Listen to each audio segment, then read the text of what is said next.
எங்கள் Kamala's kitchen diary சொந்தங்களுக்கு எங்கள் அன்பான வணக்கம். என்னங்க, என்ன சமைக்கலான்னு குழப்பத்தில் இருக்கீங்களா? இதோ உங்களுக்கான ஒரு சூப்பர் ரெசிபி கொண்டு வந்திருக்கோங்க. முட்டை இருந்தால் மாத்திரம் போதும், சூப்பரான ரெசிபி ரெடி. இந்த கிரேவியை சோறு, இட்லி, தோசை, அப்பம், இடியாப்பம் இதில் எது கூட வேணாலும் சேர்த்து சாப்பிட்லாங்க. வேறு லெவலில் இருக்குங்க. வாங்க வீடியோக்குள்ளே போகலாம். நம்ம இன்னைக்கு முட்டையை உடச்சி ஊற்றி குழம்பு வைக்க போகிறோம். இதெல்லாம் வதக்கிக்கும். சட்டி சூடாக்கி ஒரு 2 கரண்டி தேங்காய் ஊற்றிக்கும். சின்ன வெங்காயம் போட்டுக்கும். இது கறிவேப்பிலை போட்டுக்கும். வெள்ளைப்பூ போட்டுக்கும்.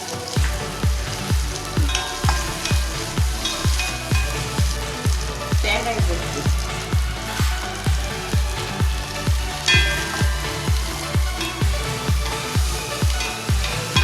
ரெண்டு 3 குருமிளகு போட்டுக்கலாம்.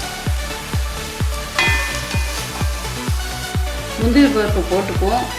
வேண்டுறவங்க போடுங்க, வேண்டாதவங்க போட வேண்டாம். ஆனால் இது போட்டால் நல்லா டேஸ்ட்டாக இருக்கும். மிளகு பொடி ஒரு கரண்டி போட்டுக்குவோம். மல்லிப்பொடி ஒரு 2 ஸ்பூன் போட்டுக்குவோம்.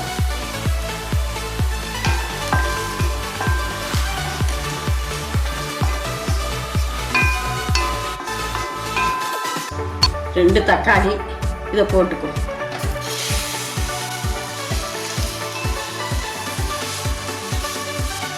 நல்லா வதங்கிட்டு நல்லா ஆறட்டும். ஆறினோன்னா மிக்சியில் போட்டு அரைச்சிக்கும். கொஞ்சம் மஞ்சப்பொடியும் போட்டு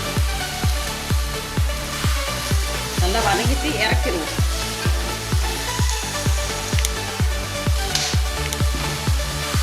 சும்மா அரைச்சிக்குவோம்.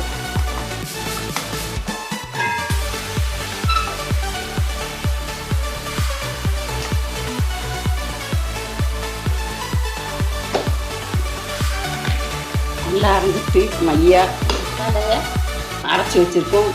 நம்ம குழம்பு வச்சுக்கோம். சட்டியை வச்சுக்கோம். சட்டி காயட்டும்.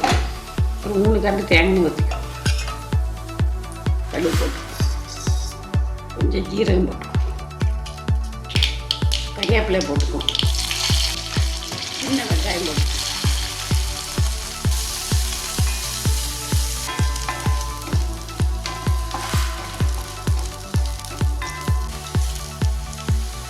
மசாலே ஊற்றி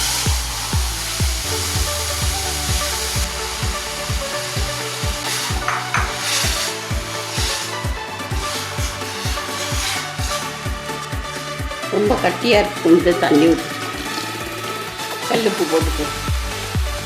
கொதிக்கட்டும். கொதிச்சோடனே முட்டையை உடச்சி வச்சு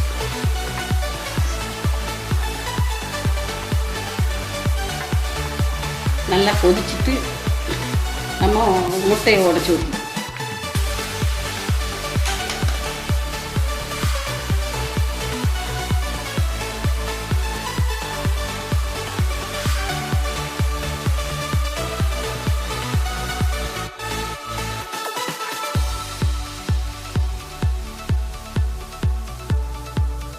3 முட்டையை ஊற்றிட்டேன். வேகட்டும். கிண்டிடக்கூடாது. அரைச்சி வச்சிருக்கோம். அப்படியே பதுக்க இப்படியே திருப்பி போட்டுக்குவோம்.